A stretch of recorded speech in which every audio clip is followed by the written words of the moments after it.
여러분, 오늘은 글로벌 금융시장을 뒤흔든 중요한 소식을 전해드리려고 합니다.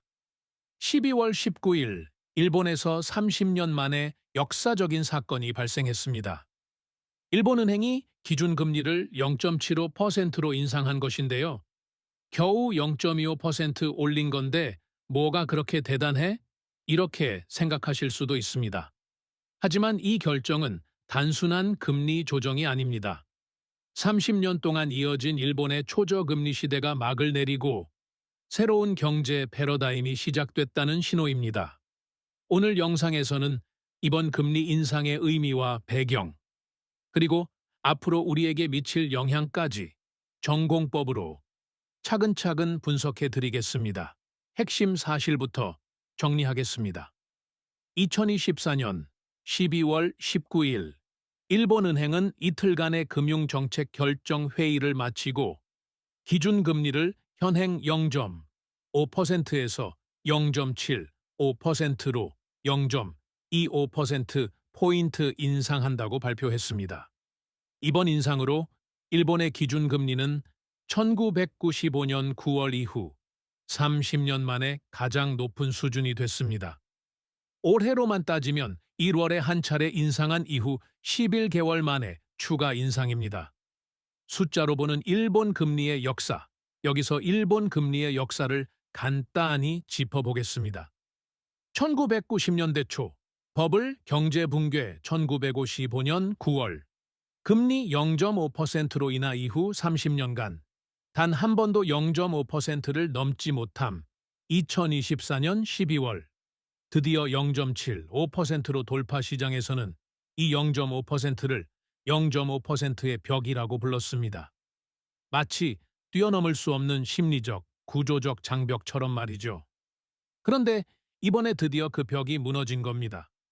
잃어버린 30년을 이해해야 합니다.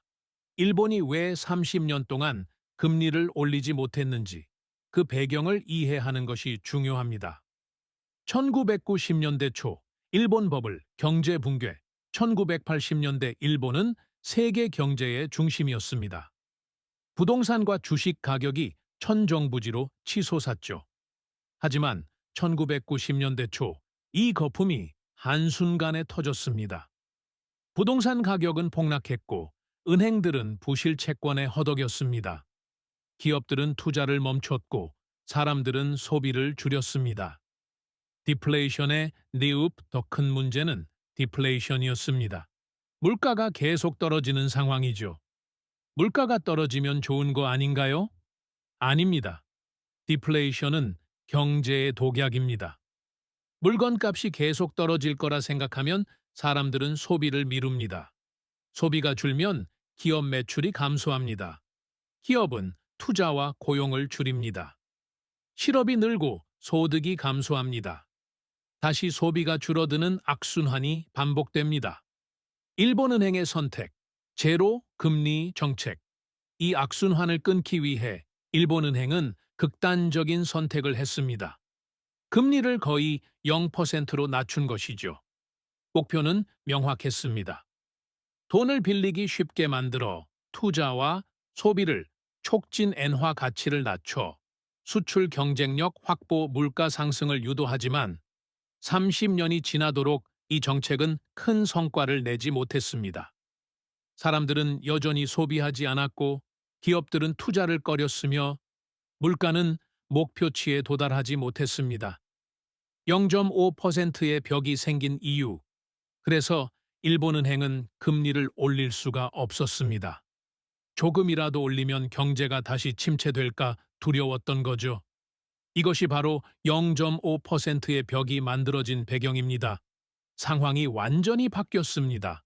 그런데 최근 몇 년간 일본 경제에 중요한 변화가 일어났습니다. 첫째, 물가가 드디어 오르기 시작했습니다. 2024년 11월 근원 소비자 물가 지수, 전년 대비 3% 상승, 무려 44개월 연속으로 일본은행 목표치 2%를 초과, 30년 만에 처음으로 지속적인 인플레이션 달성. 일본은행이 그토록 원했던 물가 상승이 드디어 현실이 된 겁니다. 둘째, 엔저가 심각한 수준입니다. 2024년 엔화 가치는 크게 하락했습니다. 한때 1달러당 160엔을 넘어서기도 했죠. 엔저의 문제점, 수입 물가 급등 원자재, 에너지, 식품, 서민 생활비 부담 증가, 인플레이션 장기화 우려. 과거에는 엔저가 수출 기업에 유리해서 환영받았습니다. 하지만 지금은 오히려 경제에 부담이 되고 있습니다. 셋째, 실질 금리가 여전히 마이너스입니다. 실질 금리란 명목 금리에서 물가 상승률을 뺀 값입니다. 계산해 볼까요?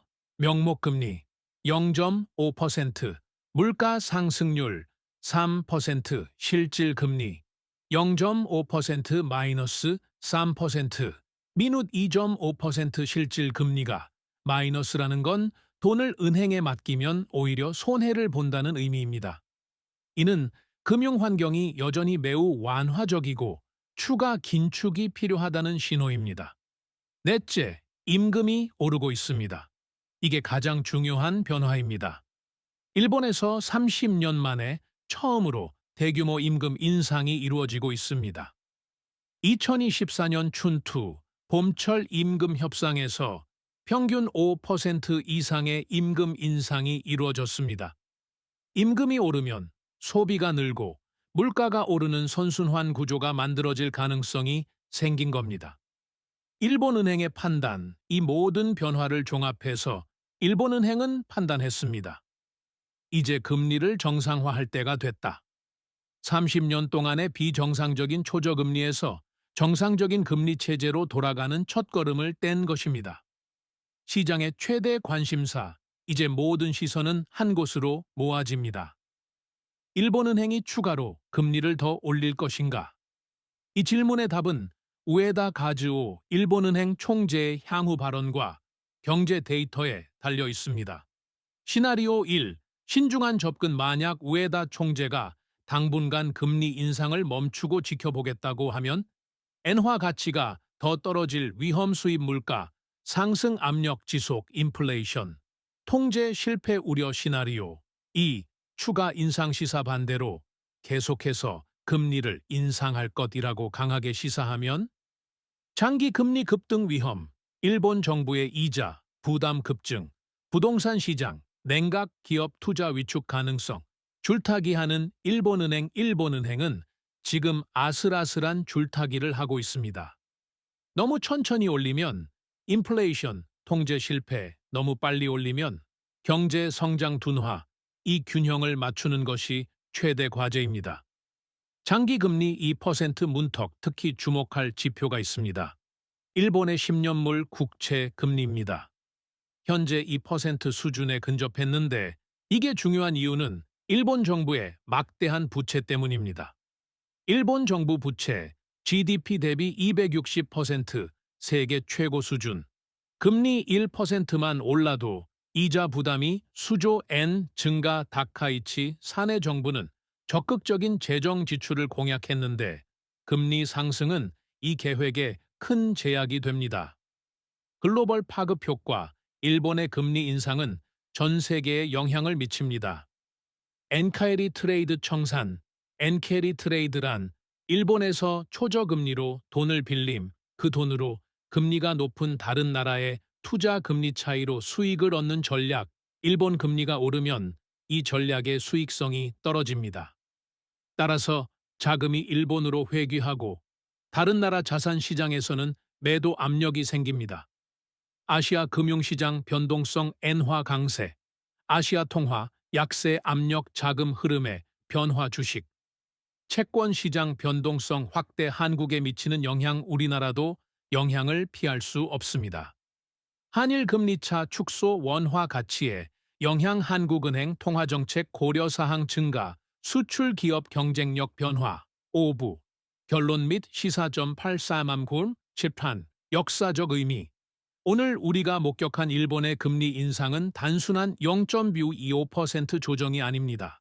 이것은 30년간의 초저금리 시대 종말 잃어버린 30년에서의 탈출 신호, 정상적인 금융 환경으로의 복귀 시작. 일본 경제가 우리에게 주는 교훈. 일본의 사례는 중요한 교훈을 줍니다. 버블은 반드시 터진다. 과도한 자산 가격 상승은 지속 불가능 연착륙을 위한 선제적 대응이 중요. 디플레이션에 공포. 한번 디플레이션에 빠지면 탈출이 매우 어려움. 적절한 인플레이션 관리가 필수. 구조 개혁 없는 금융정책의 한계. 금리 정책만으로는 경제를 살릴 수 없음. 노동시장, 기업 지배구조 등 근본적 개혁 필요. 우리가 주목해야 할 것들. 앞으로 몇 달간 다음 사항들을 주목해야 합니다. 일본은행의 추가 정책 발언, 엔화 환율 움직임, 일본 물가 추세, 임금 인상 지속 여부, 글로벌 금융시장 반응 마무리. 일본은 지금 30년 만에 큰 전환점에 서 있습니다. 초저금리 시대의 종말은 일본만의 이야기가 아닙니다. 글로벌 경제 환경이 변하고 있고 우리 모두가 이 변화에 대비해야 할 때입니다. 오늘 영상이 도움이 되셨다면 좋아요와 구독 부탁드립니다. 다음에 더 유익한 내용으로 찾아뵙겠습니다. 감사합니다.